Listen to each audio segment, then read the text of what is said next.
Hello students, my name is Nikhil Arora and welcome back to my YouTube channel PT Tips and Tricks by Nikhil। ये video Hindi में बनाने जा रहा हूँ और टॉपिक है PTE reading fill the blanks. सबसे डिफिकल्ट टॉपिक को आज हमने सबसे इजी टॉपिक बना देना with the help of techniques. ये वीडियो मैंने इंग्लिश में भी बनाई हुई है। अगर आपने इंग्लिश में देखना चाहते हैं या सुनना चाहते हैं तो नीचे डिस्क्रिप्शन में मैंने लिंक दिया हुआ है, उसके ऊपर क्लिक करिए, आप उस वीडियो को देख सकते हैं और सुन सकते हैं, इंग्लिश में समझ सकते हैं। ये टॉपिक चूज करने का रीज़न क्या है? पीटी में हमारे 4 मॉड्यूल्स होते हैं, स्पीकिंग, राइटिंग, रीडिंग, लिसनिंग। सबसे डिफ़िकल्ट टास्क जो माना गया है वो माना गया है पीटी रीडिंग, और उसमें सबसे डिफ़िकल्ट टास्क जो माना गया है वो माना गया है फिलिंग द ब्लैंक्स का। तो आज हमने आपकी सारी प्रॉब्लम दूर कर देनी है। ध्यान से इस वीडियो को देखना और समझना। गाइस, पीटी रीडिंग में 5 सेक्शंस होते हैं। उसमें कुछ हाईएस्ट प्रायोरिटी वाले होते हैं, कुछ लीस्ट प्रायोरिटी वाले होते हैं। हाईएस्ट प्रायोरिटी वाले मतलब जो जिनमें ज़्यादा मार्क्स हैं, और लीस्ट प्रायोरिटी वाले जिसमें टाइम कंज्यूमिंग तो बहुत ज़्यादा होता है लेकिन उसमें मार्क्स कम है। अब वो कौन से हैं टाइम कंज्यूमिंग ज़्यादा लेकिन मार्क्स कम? वो है multiple choice multiple answer, multiple choice single answer. ये 2 सेक्शन के ऊपर आपने ज़्यादा टाइम वेस्ट नहीं करना। अगर आपके पास टेक्निक है तो आप इसको जल्दी सॉल्व कर दोगे। ये कंप्यूटर बेस्ड टेस्ट है पीटी का। अगर आपके पास टेक्निक है तो ही आप अच्छे बैंड ले सकते हो, अदरवाइज नहीं। अदरवाइज बहुत सारे स्टूडेंट पैसा वेस्ट कर रहे हैं और टाइम वेस्ट कर रहे हैं। तो अगर आप दोबारा से दोबारा फेल होते जा रहे हो या आपके मन में डर है कि मैं कहीं फेल ना हो जाऊं, या फर्स्ट टाइम के ऊपर क्वालिफाई करना चाहते हो, मेरे से ऑनलाइन कोचिंग ले सकते हो। पहले मेरा टीचिंग स्टाइल देख लो, अगर अच्छा लगेगा then you can call me. Number मैं बाद में आपको बता दूंगा। तो अभी हम शुरू करते हैं। प्रेपोजिशन बेस्ड टेक्निक आपको बताने लगा हूँ। कई बार एग्जाम्स में, रियल एग्जाम में देखा गया है कि कई स्टूडेंट्स को प्रेपोजिशन बेस्ड क्वेश्चन आ जाते हैं कि कहाँ पर इन लगाना है, एट लगाना है, फोर लगाना है। उनको इतनी कन्फ्यूजन आ जाती है, उनको सॉल्व भी नहीं होता क्वेश्चन। तो आज हम आपकी सारी क्वेश्चन की प्रॉब्लम जो है प्रेपोजिशन बेस्ड के ऊपर सॉल्व करने लगे हैं। सो देखो, फर्स्ट स्लाइड के ऊपर हम जाते हैं। अब देखो, आपकी आंखों के सामने ऐसे क्वेश्चन आ सकता है कि एंड कहाँ लगाओगे, me, in, can, which of are two. ये क्वेश्चंस इजी तो हैं लेकिन बहुत सारे स्टूडेंट्स अभी भी प्रॉब्लम फेस कर रहे हैं इसको सॉल्व करने में। हमने कंसेप्ट ही क्लियर कर देना, बात खत्म। और दूसरी स्लाइड के ऊपर जाते हैं। ये 2 क्वेश्चंस हम सॉल्व करने वाले हैं आज। In, is, my, was and on, had, often, ये कहाँ पर आएंगे? तो गाइस, इसको सॉल्व करने से पहले एक केक याद कर लो। इसको खाना नहीं है आपने, इसको याद करना है। याद कैसे करना है? एट कहाँ पर आएगा? जहाँ पर बहुत ही स्पेसिफिक चीज़ के बारे में बात की होगी। For example 9 AM, specific, exact बात की होगी, तब आपने एट लगा देना है। इसकी मैं एग्जांपल भी दूंगा डीप में, वो टेंशन ना लो आप, इसको ध्यान से एक बार देख लो। ऑन कहाँ पर आएगा? मोर स्पेसिफिक, जैसे Delhi Friday, October 27, 4th of July. In कहाँ पर आएगा? जनरल, बहुत सारी जगह के ऊपर इन आएगा, ज़्यादातर इन आएगा। अब इसको हम समझते हैं with the help of example. अब ध्यान से समझना, ये कंसेप्ट क्लियर हो गया, समझो आपका PT reading fill the blanks preposition based clear हो गए। एट इज यूज फॉर, कहाँ पर यूज होता है at? Specific location. Specific location का मतलब क्या होता है? Exact location. For example, Mike is at Surya enclave. Surya enclave क्या है? Exact location. माइक का घर का पता, अगर मैं कहूँ Mike is living in Australia, कहाँ पर ढूंढ लोगे माइक को? ऑस्ट्रेलिया में। इन आया उसके आगे। अगर मैं कहूँ Mike is living at Surya enclave in Australia, तो हमारे को पता लग जाएगा कि भाई ऑस्ट्रेलिया में सूर्य एंक्लेव है, उसके अंदर माइक रहता है। ठीक है, तो वहां पर आपने लगाना है एट। रिमेंबर वन थिंग, जब आपको एग्जैक्ट लोकेशन पता हो, एड्रेस पता हो, तब आपने उसके आगे एट लगा देना है। और इस वीडियो के अंदर आपके ग्रामर भी क्लियर हो जाएगी। ग्रामर के कंसेप्ट आप ढूंढते फिरते हो ना, ग्रामर पे ऐड कहाँ पर लगाना है, ये सारा कुछ क्लियर होने वाला। ध्यान से इस वीडियो को देखना। क्लॉक, ऐड कहाँ पर लगाओगे? जब क्लॉक, अब देखो घड़ी में क्या क्या चीज़ें देख सकते हो आप? मिनट देख सकते हो, आवर्स देख सकते हो, सेकंड्स देख सकते हो। जब घड़ी की बात हो रही होगी, घड़ी के अंदर टाइम की बात हो रही होगी, चाहे वो 9 o'clock हो, 9 AM हो, 12 o'clock हो, 12:13 PM हो, जो मर्जी हो, आपने उसके आगे एट लगा देना है। For example, Nikhil was born at 2 AM। ये देखो 2 AM, एग्जैक्ट बता दिया ना, 2 AM, 2 बजे सुबह, राइट। ऑन कहाँ पर लगाना है? ऑन वहां पर लगाना है, देखो ऑन और इन कहां पर लगाओगे, ध्यान से सुनना। ऐड तो आपने वहां पर लगाना है जो घड़ी में दिखाई दे रहा है, मिनट, सेकंड्स, आवर्स। ऑन वहां पर लगाना है जो कैलेंडर में आपको चीजें दिखाई दे रही हैं। कैलेंडर में क्या क्या चीजें देख सकते हो, ईयर्स आते हैं, मंथ्स आते हैं, डेट्स और days, weeks.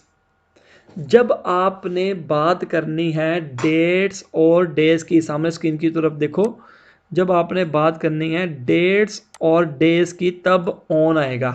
For example I was born in 1982, ये गलत हो गया, मैंने जानबूझकर गलत लिखा है आपको चेक करने के लिए।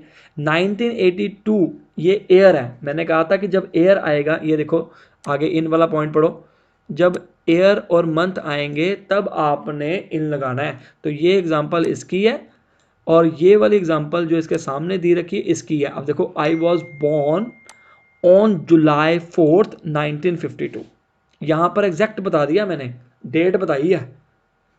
पीछे आपके वो भी लिखा हुआ है, ईयर भी लिखा हुआ है, लेकिन डेट तो है ना बीच में। आपने किसको प्रायोरिटी देनी है, इसको देनी है। ऑन मंडे आ सकता है। उसी तरह डेज, डेज की बात करेंगे, डेज कौन कौन से बनते हैं, Monday, Tuesday, Wednesday, Thursday, like this. On Monday आ सकता है, डेट्स के ऊपर आ सकता है, ध्यान रखना आपने बात। और कैलेंडर कहाँ पर यूज होता है, ईयर और मंथ। जब आपको ईयर और मंथ आ जाए तब आपने इन लगाना है। और दूसरी कंडीशन क्या है, नॉट फॉर स्पेसिफिक लोकेशन। इन आप वहां पर लगाओगे जब आपको स्पेसिफिक लोकेशन नहीं पता, जैसे I am living in Australia. अरे भाई लिविंग इन ऑस्ट्रेलिया, ऑस्ट्रेलिया में कहाँ पर रह रहे हो, स्पेसिफिक लोकेशन नहीं पता, तो वहां पर आपने इन लगाना है। क्लियर होगी बात, एक बार ध्यान से देख लो, हम इसको दोबारा रिपीट करेंगे। अब ऑफ की बात करते हैं।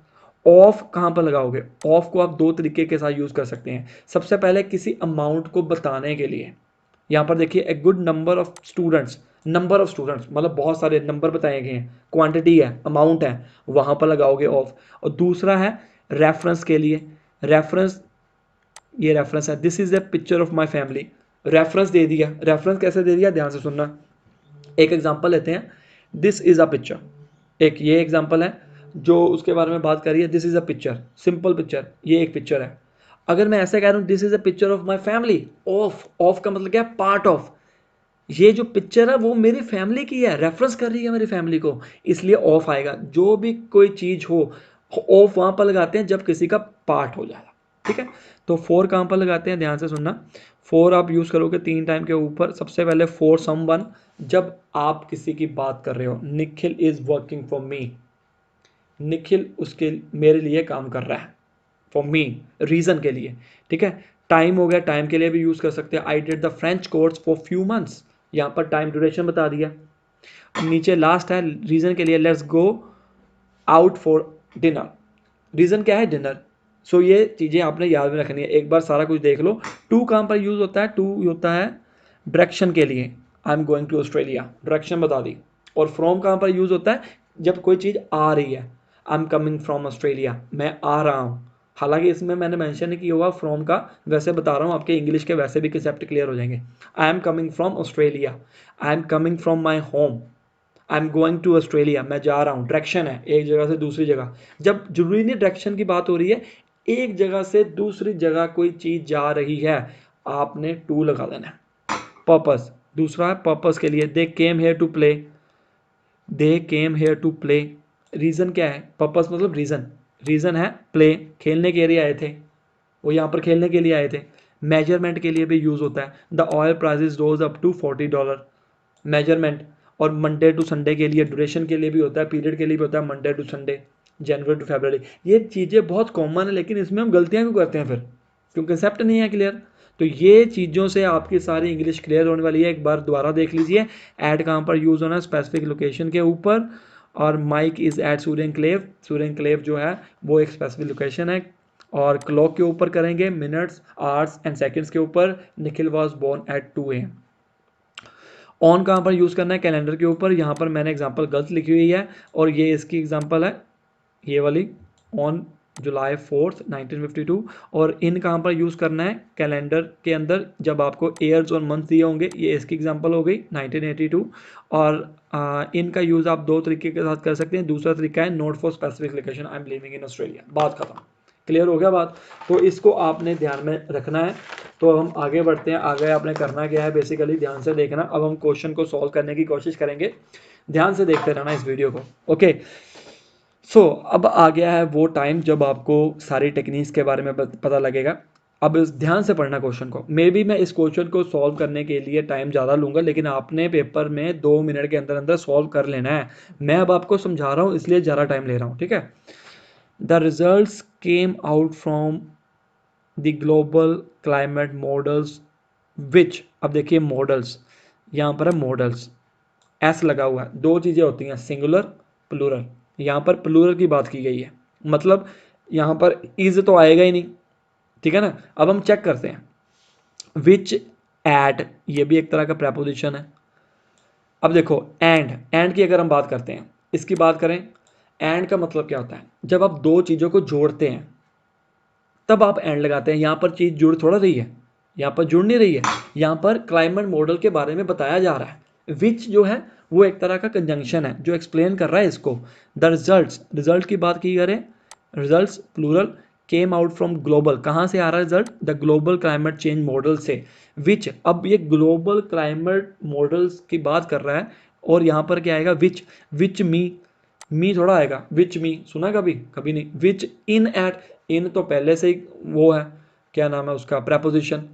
इन एट कभी इकट्ठे आते ही नहीं, ठीक है ना, यहाँ पर नहीं आएगा। इन एट, इन अलग यूज होता है, एट अलग यूज होता है। विच कैन, अब देखो कैन की बात की गई है। कैन जो है, सबसे पहले मैं आपको बता दूं, कैन को अगर हम प्रायोरिटी देते हैं, सपोज मैं कई बार कंफ्यूज हो जाता हूँ यार, ये भी क्वेश्चन आ सकता है, जरूरी नहीं है कि आपको फर्स्ट टाइम के ऊपर ही आंसर मिल जाए। कई बार आप दो चीज़ों में कंफ्यूज हो जाओगे। कैन के बारे में मान लीजिए हमने कैन को रख लिया, विच कैन एट, अभी हम इसको नॉट श्योर हम रख लेते हैं। अब पहले वो देखते हैं, सभी क्वेश्चंस को आपने पढ़ना है, ऑप्शंस को। जब आपको पता लग जाएगा कि यार सारे ऑप्शन मैंने पढ़ लिए हैं, फिर आप डिसाइड करोगे अपना आंसर। ये नहीं है कि फर्स्ट टाइम के ऊपर आपको मिले और आप अपना आंसर लगा दो, नो। तो अब इसको पढ़ो ध्यान से। तो इसमें करोगे क्या, ध्यान से देखना, विच तो आएगा नहीं, ठीक है। मैं एक मिनट पेन चेंज कर लूँ, यस। तो विच तो वैसे भी नहीं आएगा, ये तो कट ही गया। ऑफ, विच ऑफ एट, अरे भाई सुनने में नहीं अच्छा लग रहा, of at, which of at, फिर दोनों प्रपोजिशन इकट्ठी कैसे आ गई भाई। यहां पर चाहिए मुझे हेल्पिंग चीज, आर, विच आर आ सकता है क्योंकि वैसे भी ये प्लूरल की बात की है। टू तो वैसे भी नहीं आएगा, तो हम कंफ्यूज हैं कैन में और आर में, ठीक है। अब देखो इसमें आएगा आर, इसमें भर लेते हैं आर, क्यों आएगा। अब देखो सबसे पहले तो प्लूरल की बात की गई है, which can at a resolution, सुनने में अच्छा नहीं लगता। कैन का मतलब क्या होता है, मैं कर सकता हूं। विच कैन, वो तो रिजल्ट आ चुका हुआ पहले से ही। अगर मैं कहूं सिंपल इंग्लिश में, आई कैन डू, मैं कर सकता हूं, वो तो रिजल्ट आ चुका हुआ है। चेक करिए ना, केम आउट लिखा हुआ है, कम केम, केम क्या है, सेकंड फॉर्म, रिजल्ट आ चुका है। The result came out from, आ चुका है। The global climate models which are at resolution, ये बात बनती है। तो ध्यान से आपने इसको सॉल्व करना है। ओके, तो हम आगे चलते हैं नेक्स्ट में। यहां पर आ गया आर। ओके, सो नेक्स्ट पढ़ते हैं, are at a resolution of 200 kilometre to 300 kilometre, these factors were, देखो ये पास्ट टेंस है, were taken into consideration for understanding the changes dash rainfall and temperature over Tasmania. अब changes, दोबारा शुरू हो जाओ, चेंजेस एंड रेनफॉल, चेंजेस अलग है, रेनफॉल अलग है, ये दोनों इकट्ठे नहीं है तो हम इसको जोड़ नहीं सकते हैं, तो एंड तो आना ही नहीं है। चेंजेस मी, दूसरा देखते हैं, वो भी नहीं आना। चेंजेस इन रेनफॉल, ये आ सकता है इन, लेकिन मैं श्योर नहीं हूं क्यों आ सकता है। जैसे मैंने लास्ट टाइम के ऊपर एग्जांपल दी थी, I am living in Australia, Australia बहुत बड़ी है, ऑस्ट्रेलिया बहुत बड़ा कंट्री है, ठीक है। तो उसके अंदर हमें कोई पर्टिकुलर लोकेशन नहीं पता। उसी तरह रेनफॉल बहुत बड़ा है, बहुत बड़ा वर्ड है rainfall.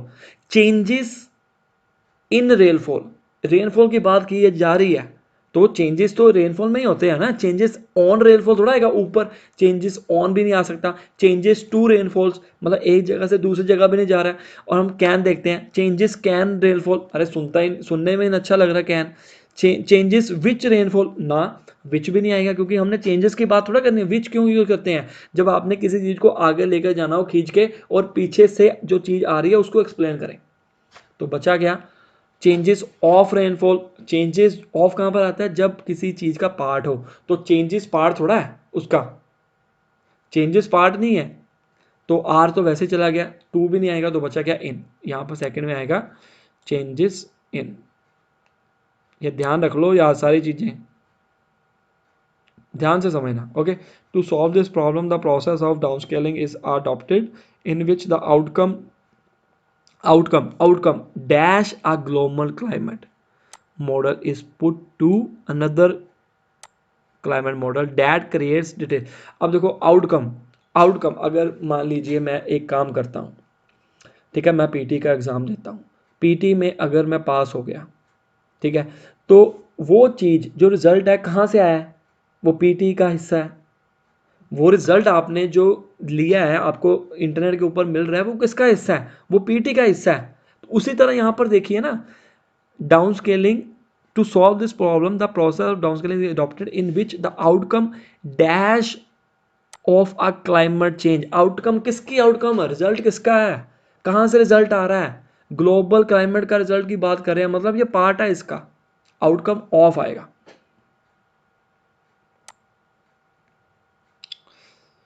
Sorry, my phone is ringing again and again. Okay, now moving to the next step, fourth, outcome of. समझ रहे हो ना बात को, आउटकम हमेशा ऑफ के आगे, ऑफ ही आएगा उसके पीछे। अगर हम आउटकम की बात करें, रिजल्ट की बात करें, यहाँ पर फर्स्ट लाइन में देखो, the result came from, from भी आ सकता है, फ्रॉम का मतलब ये आता है एक जगह से दूसरी जगह, ठीक है, ये भी एक तरह की डायरेक्शन है। तो उसी तरह आउटकम ऑफ, जब आपने कुछ काम किया उसका रिजल्ट भी तो आएगा ना, तो वो उसका हिस्सा है। आगे चलते हैं, climate model that creates detailed information necessary dash to stimulate local climate conditions। English मेरी इंग्लिश बोल बोल करना हिंदी थोड़ी सी मेरी वीक है, तो मैं कोशिश कर रहा हूँ आपको हिंदी में बताने के लिए। आई थिंक आपको समझ आ चुका होगा, कई बार मेरे को मेरे से ना वर्ड हिंदी में जो मेरी बनी हुई है, अगर मैं इंग्लिश में बोलूँगा तो मेरे को ज़्यादा अच्छा बोला जाएगा, ठीक है। तो अगर आप इंग्लिश सीखना चाहते हैं ना, तो ज़्यादा से ज़्यादा इंग्लिश बोलो। अब देखो हम पढ़ते हैं आगे, फोर्थ में क्या आएगा, a global climate model is put to another, यहाँ पर डायरेक्शन की बात हो रही है, ध्यान से रखना, put to another climate model. अब देखो डैट का क्या मतलब होता है, पिछली पिछली वाली लाइन को ही हम आगे लेके जा रहे हैं, creates to detail information necessary. पिछली वाली लाइन में क्या हो रहा है, टू यूज हो रहा है, डायरेक्शन की बात हो रही है, तो यहाँ पर चुप करके आपने टू लगा देना है, बस खत्म होगी बात। आगे हमने पढ़ना ही नहीं, आगे कोई ब्लैंक ही नहीं है, हम क्यों टाइम वेस्ट करें। दूसरा क्वेश्चन सॉल्व करते हैं, ध्यान से देखना गाइस। बहुत सारी और भी टेक्निक्स हैं, मैंने अपलोड भी की हुई हैं यूट्यूब के ऊपर, और कुछ टेक्निक्स पेड हैं। मैं आपको दोबारा कह रहा हूँ कि अगर आपको प्रॉब्लम आ रही है, घर में बैठकर आप प्रैक्टिस नहीं कर सकते हैं, क्योंकि आपको जज करने वाला कौन होगा।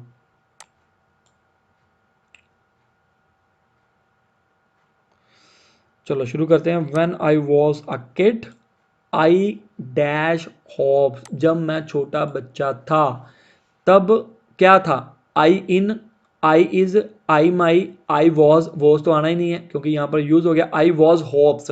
आई वॉज होप्स थोड़ा आता है, वाज के साथ हमेशा थर्ड फॉर्म आती है।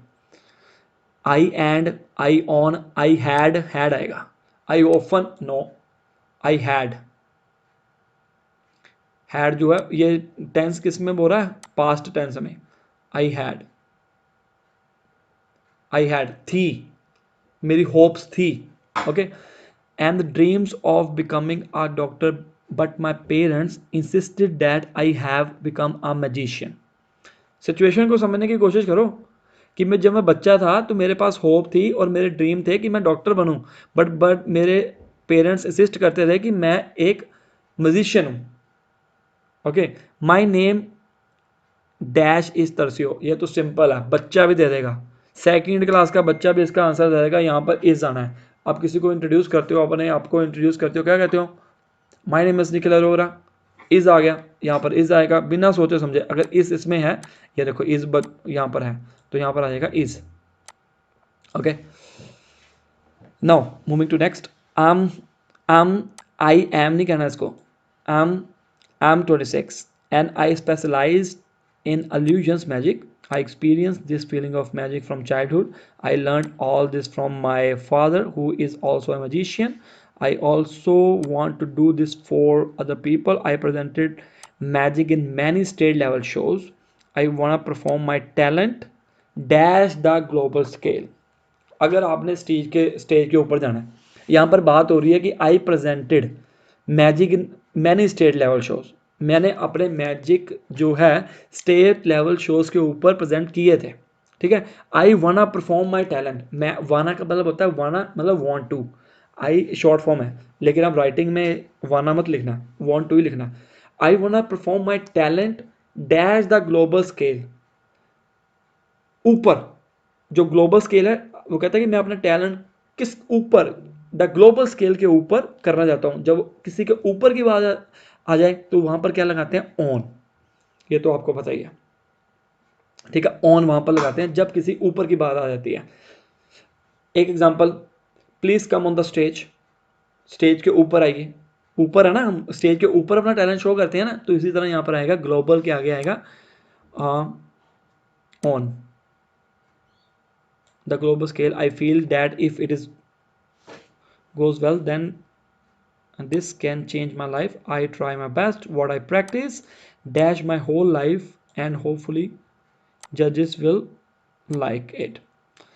I practice dash my whole life. whole life क्या है? एक समुंदर है, आपको पता नहीं है कितने साल की है। तो जब बहुत सारी चीजें हैं, बाउंड्री है, बड़ी चीज है, उसके आगे क्या लगाओगे? इन लगाओगे, जो हमने कितनी बार पीछे कर लिया है। तो गाइस ये थी सारी टेक्निक। आई होप आप मेरी टेक्निक को समझ पाए हैं। तो अगर आपने ऑनलाइन कोचिंग लेनी है, मेरा टीचिंग स्टाइल आपको पसंद आया है, right now I am in Australia, मैं लेकिन पूरे वर्ल्ड वाइड में कोचिंग देता हूँ। और ये एक ऐसा यूट्यूब चैनल है जहाँ पर आपको रियलिटी मिलेगी, टेक्निक्स मिलेगी। ज़रूरी ये नहीं है कि आपकी इंग्लिश हाई फाई होनी चाहिए। वीक स्टूडेंट प्लीज़ टाइम और पैसा वेस्ट मत करो। अगर आपका कोई भी टारगेट है, आप सामने दिए गए नंबर के ऊपर मेरे को व्हाट्सएप करो, कॉल करो। अगर व्हाट्सएप के ऊपर जवाब नहीं आता, कॉल कर सकते हो। जो इंडिया में बैठे हैं स्टूडेंट्स, वो मेरे इंडियन नंबर के ऊपर व्हाट्सएप करें, कॉल ना करें, क्योंकि कॉल अभी चल नहीं रही है मेरी। सिर्फ व्हाट्सएप के ज़रिए मेरे को कॉन्टैक्ट किया जा सकता है। जो इंटरनेट 24 आवर्स अवेलेबल है, आपको जवाब मिलेगा 24 आवर्स के अंदर अंदर। 1-to-1 क्लास होगी, टेक्निक्स हो गए, टेम्पलेट्स हो गए, एज़ पर यूर टाइमिंग्स हम क्लासेस लगाएंगे। कोई बीच में डिस्टर्बेंस नहीं होगी। कई बच्चों को क्या होता है कि वो इंस्टीट्यूशन में क्वेश्चन नहीं पूछ सकते हैं, बहुत सारे ग्रुप में क्वेश्चन नहीं पूछ सकते हैं क्योंकि उनकी इंग्लिश जो है अच्छी नहीं होती है। मैं आपको बता देता हूँ, यहाँ पर प्रॉपर कंसेप्ट क्लियर करवाऊँगा, सारी चीज़ आपको दी जाएगी, टेक्निक्स, रियल मटेरियल, सारा कुछ आपको प्रोवाइड किया गया है। टाइम नहीं वेस्ट करना, सामने दिए गए नंबर के ऊपर मैसेज कर दो। Best of luck. कोई क्वेश्चन है कमेंट सेक्शन में ज़रूर डालना। Thank you so much.